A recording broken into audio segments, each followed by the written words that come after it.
നമസ്കാരം മക്കളെ, നമുക്ക് പഠിക്കാം. ഇന്ന് നമുക്ക് കഴിഞ്ഞ ക്ലാസ്സിൽ നമ്മൾ പഠിച്ച യ എന്ന ശബ്ദത്തിന്റെ ചിഹ്നം ഉൾക്കൊള്ളുന്ന കുറച്ചധികം വാചകങ്ങൾ പഠിക്കാം.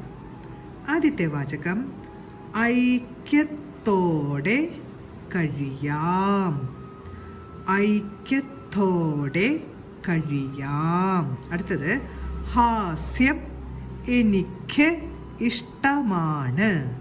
ഹാസ്യം എനിക്ക് ഇഷ്ടമാണ്. ഹാസ്യം എനിക്ക് ഇഷ്ടമാണ്. അടുത്ത വാചകം ശൗര്യം കൂടിയ നായയാണ്. ശൗര്യം കൂടിയ നായയാണ്. ശൗര്യം കൂടിയ നായയാണ്. അടുത്ത വാചകം മാഷ് പേന ആവശ്യപ്പെട്ടു. മാഷ് പേന ആവശ്യപ്പെട്ടു. മാഷ് പേന ആവശ്യപ്പെട്ടു. അടുത്ത വാചകം പറയുന്നത് വ്യക്തമായി കേട്ടു.